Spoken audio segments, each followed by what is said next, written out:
Hello everyone, welcome to my new blog. तो जहाँ से ब्लॉग मैंने ख़त्म किया था वहीं से ब्लॉग मैंने फिर से स्टार्ट कर दिया है। और एक रोहन है, वो हमेशा बोलते हैं कि आप अपना ब्लॉग ना बहुत ही ज़्यादा हाई स्पीड में रखती हैं, तो स्लो में रखिए। तो मैं कोशिश कर रही हूँ कि थोड़ा सा स्लो स्पीड में हो। खैर, इस पर मैं आगे बात करूँगी।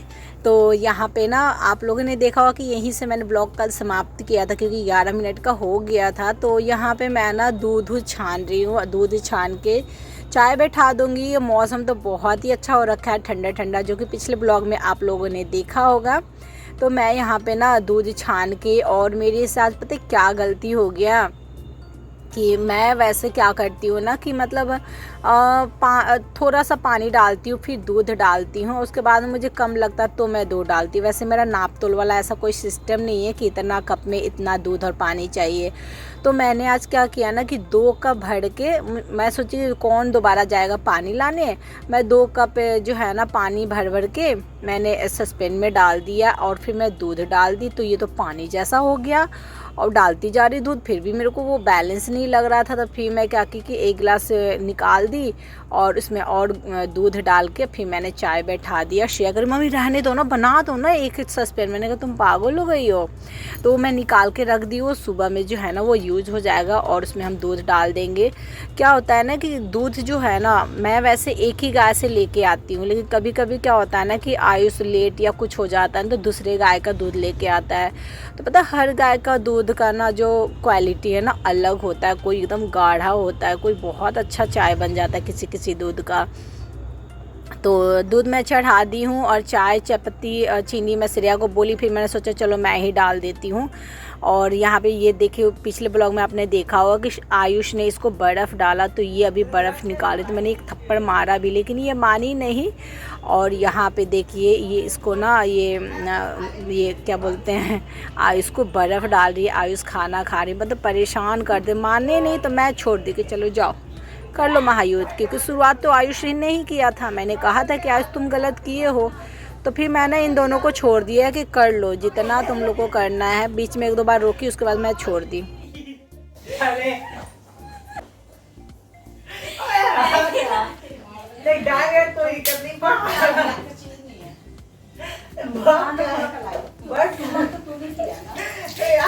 अरे पानी में ठंडा है यार, जल्दी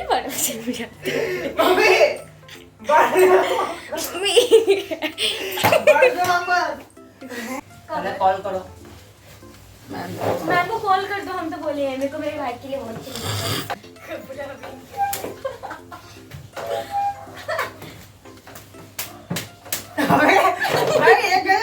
भाग रही है।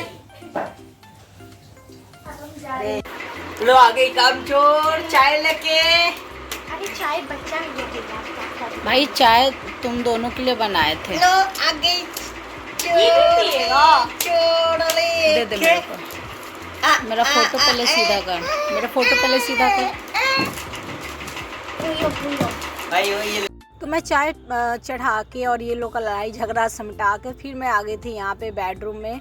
और अभी ना बुक में ना कवर पर लगाऊंगी, क्योंकि 3-4 दिन हो गए कवर आजकल मैं सोच रही थी लग नहीं पा रहा था। और आयुष के पापा आधा बुक तो सिल दिए थे, और आधा बुक नहीं सिला हुआ था, इसलिए भी मैं थोड़ा सा टाल मटोल कर रही थी। और ये जो चश्मा है ना, मेरे हस्बैंड के दोस्त का बेटा का है, वो होली में आया था, उसका चश्मा छूट गया था। तो वो आयुष ले के लगा हुआ है तोड़ने मरोड़ने में। मतलब आयुष को पता नहीं क्या ही चुला था, हर चीज़ के साथ ना वो एक एक्सपेरिमेंट करता रहता है। इसलिए मैं उसको डांट रही हूँ कि तुम क्या तोड़ के ही बाज मानोगे। और फिर उसके बाद मैं उसके पापा चाय पी के आ गए थे अपना ये इधर ये छेद करने के लिए। और मैं भी ना कुछ में कवर लगा ली थी, और फिर मैं बैठ के ना करेला बेड पे ही काट रही थी। तो अभी ना 7:30 नहीं बजा है, और 7:30 बजेगा तो मैं मैच देखने लग जाऊंगी। तो ये जो ब्लॉग है ना 14 तारीख का है, यानी कि आज 19 तारीख है, तो 4 से 5 दिन हो गए हैं ब्लॉग का शूट किए हुए। तो उस दिन जो है ना मैच जो है ना सीएसके का आ रहा था, तो सीएसके का मैच मैं पूरा देखती हूँ, प्रॉपर देखती हूँ।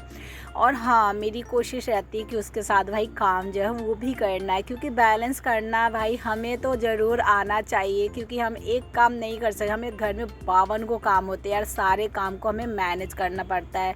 हर काम करने के लिए ना आप एक मतलब एक टाइम टेबल और एक, अगर आपको मैनेज करना आ गया ना, कोई दिक्कत नहीं होगा। तो मैं उसी तरह से मेरा था ना कि 7:30 बजे तक लगभग मैं कवर लगा लूँ, तो लगभग मेरा कवर लग गया था। उसके बाद में मैं ना दिन में तो पराठे बना दिए थे, ये भी सोच के कि रात को चावल दाल बनाऊँगी, तो चावल दाल बनाने में उतना ज़्यादा वो नहीं रहता है ना, मेहनत नहीं रहता है, तो मैं देखती भी रहूँगी और उसको मैं काटती भी रहूँगी, क्योंकि मुझे धोनी को देखना बहुत ज़्यादा पसंद है, उसकी कीपिंग और उसकी बैटिंग तो मुझे देखना है। हार जीत तो बात की बात है, और उनका कैप्टेंसी ये सेकंड है, पहला में तो बहुत बुरी तरह से वो हार गए थे, बट इस बार लग रहा है, देखते हैं क्या होता है।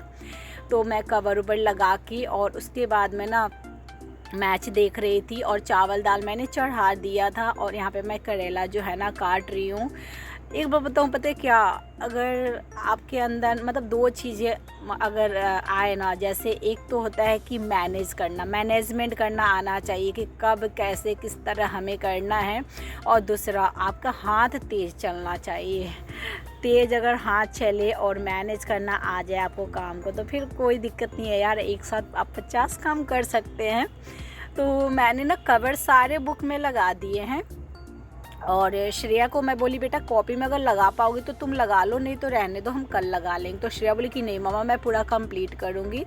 तो श्रेया जो है ना कॉपी में कवर भी लगाएगी, स्टिकर भी लगाएगी और नाम भी लिखेगी। आयुष बोला कि मम्मी मैं आज नहीं करूँगा कॉपी में, मैं बाद में करूँ। मैंने कहा ठीक है, मैं थोड़ा सा बच्चों को भी छोड़ देती हूँ यार, उन लोग को भी अब थोड़ा सा अपना बड़े हो गए, अपने खुद का डिसीजन थोड़े बहुत खुद ही ले सकते हैं।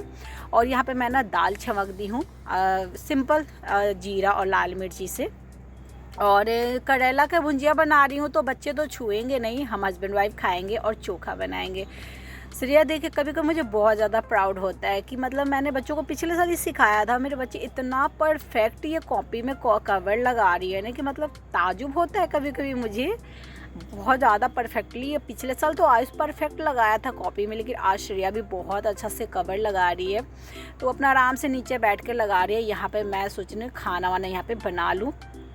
अभी ना 2.5 मिनट का ब्रेक आया हुआ था, मैं सोचा 2.5 मिनट में ये ना फ्राई करके चली जाऊँ, लेकिन थोड़ा सा तो आगे निकल गया और 2.5 मिनट में ये नहीं हो पाया। किचन में आई, हाथ तो जल्दी चला रही हूँ, तो मैं ना करेला का 3-4 पानी से मैंने अच्छे से धो लिए। उसके बाद में मैंने यहाँ पे एक छोटा सा प्याज काटी हूँ, तो तेल, हरी मिर्ची और प्याज डाल के भुनने के बाद में चोखा भून दूँगी। तो जो है ना आयुष श्रेया को भुना हुआ चोखा फ़िलहाल पसंद आ रहा। बीच में तो श्रेया को कलछुल जो होता है ना, कलछुल में दाल छौन के समय लाल मिर्ची को भून के वो चोखा उसको ज़्यादा पसंद आ रहा था, लेकिन उससे वो ना उब गई है, अब उसको ये चोखा पसंद है। तो मैंने कहा चलो ठीक है यही चोखा बना देती हूँ। फिर मैं यहाँ पे तेल डाल दूँगी। तो करेला में ना तेल ना थोड़ा सा एक्स्ट्रा डालिएगा, तो मुझे लगता है थोड़ा कड़वा कम होता है और जल्दी बनता है। तो मैंने ना तेल डाले, थोड़ा सा राई, और उसके बाद में मैंने करेला को डाल दिया है। और पता है करेला की भुंजिया बनाने का सबका अलग तरीका है, लेकिन ये तरीका जो है ना मुझे बहुत अच्छा लगता है, क्योंकि इससे मुझे लगता है कि करेला जो है ना कड़वा कम लगता है। और इस तरह के ना मेरी सासू माँ जो है ना, मेरी मम्मी है यानी सासू माँ बनाती थी, तो मैं शादी के बाद ही सीखी हूँ। तो श्रेया देखिए स्टिकर लगा रही, लेकिन स्टिकर जो है ना पता ना कैसा इसके पापा लाए हैं, लग रहा है जैसे तेल वेल गिरा है। वही मेरे से कंप्लेन करी कि मम्मी, और ये भी बोलती मम्मी पापा क्यों लाए ये बारबी डॉल का ये सब वो सब, अच्छा लगता है, मैं बड़ी हो गई हूँ। मैंने कहा गुड़िया तो तुम्हें पसंद है ना, चलो कोई बात नहीं, आज इस बार लगा लो, अगले बार से तुम्हारे लिए प्लेन ला देंगे। तो श्रेया के लिए बारबी डॉल ये सब आया है, और आयुष का जो लड़कों का पसंद होता है वो लाए हैं। मैंने खैर देखा नहीं है तब, पर हो सकता है कि स्पाइडरमैन या गाड़ी वाड़ी वैसा स्टिकर लाए होंगे वो। वहाँ तो श्रेया लगी हुई है, ये दोनों बाप बेटा अपना मोबाइल चला रहे हैं। तो मैं ना करेला को क्या करती हूँ, तेल में डाल के हाई फ्लेम पे लगभग 70% भून लेती हूँ। उसके बाद में मैं प्याज डालती हूँ।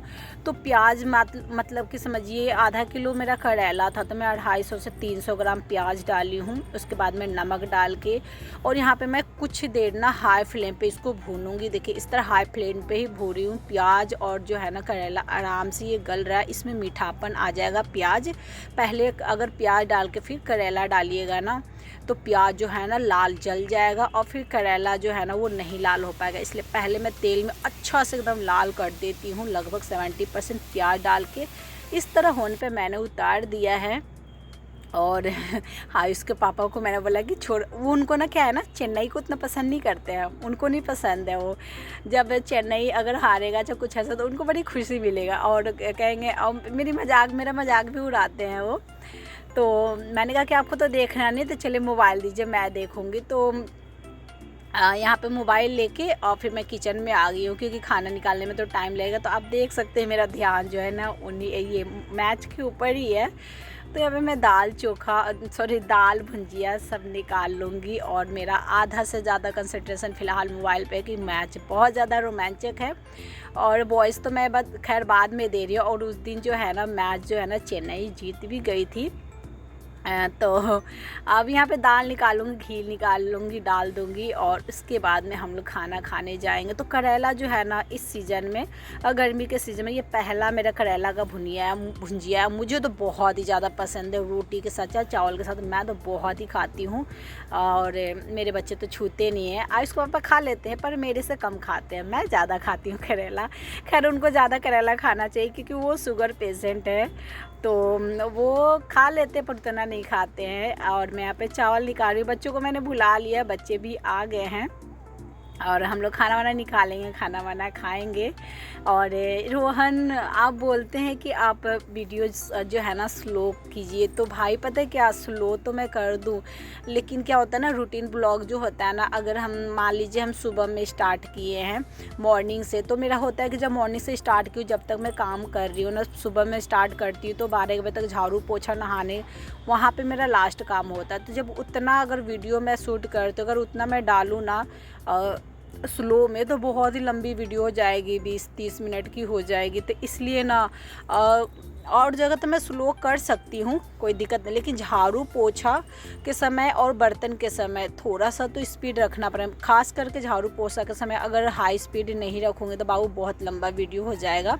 और ये भी नहीं कर सकती ना कि एक रूम का पोछा झाड़ू दिखा दूँ, बाकी रूम का ना दिखाऊं, तो वही बात है। तो पोछा झाड़ू में थोड़ा सा मेरे को स्पीड बढ़ाना पड़ता है। अभी थोड़ा सा आप मैनेज कर लीजिए पोछा झाड़ू बर्तन में, बाकी जो हमारी बातें खाना पीना और सब चीज़ें रहेगा वहाँ पे मैं स्लो ही रखूँगी। बाकी फिर भी आप बताइएगा इसके अलावा मेरे को कोई सजेशन, मैं किस तरह एडिट करूँ, क्या करूँ नहीं, क्योंकि मेरे को पता कुछ भी समझ में नहीं आ रहा। पहली बार तो मेरे घर खानदान में कोई है नहीं इस लाइन में यार, तो उनसे कुछ सजेशन भी नहीं मिल पाता है। तो बस अब हम लोग खाना वाना खा रहे हैं और मिलेंगे अगले न्यू ब्लॉग के साथ। Thank you for watching. Bye bye.